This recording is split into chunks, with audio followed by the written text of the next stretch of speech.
Bonjour, Léonard Durca, je travaille pour Africa Green Property et nous développons des projets, notamment un projet de centre commercial sur Ambassa. J'ai été à cet instant donc modérateur sur le panel numéro 8 et qui traitait des grands projets mixtes en Afrique de l'Ouest et des prérequis sur le succès en termes de financement et de développement. Bon, de manière générale, je trouve que la qualité des intervenants était vraiment au rendez-vous. Il y avait à la fois archétype, à la fois architecture studio. Pour moi, un grand plaisir de les rencontrer et puis surtout d'écouter un petit peu la manière dont ils percevaient finalement cette question-là.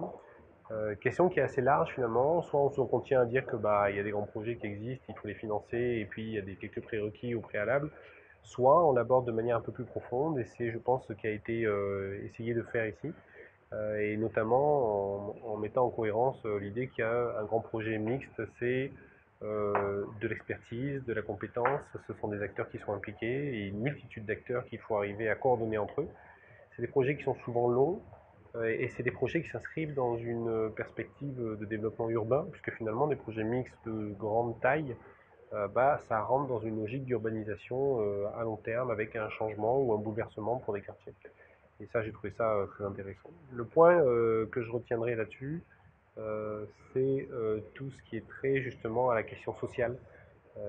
Et là-dessus, donc deux choses. La partie donc intégration dans le quartier, j'en ai parlé, mais surtout la partie de l'implication des autorités coutumières, traditionnelles, dans justement la capacité à s'intégrer, à s'imprégner du projet et à donner justement des perspectives, à rappeler un peu l'historique du développement du quartier, etc., pour que justement ça prenne le bon sens et que tout le monde finalement contribue à la réussite de ces projets.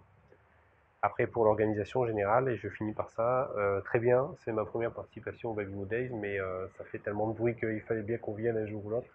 Et bravo à l'équipe, c'était super, bien monté et rodé comme il faut.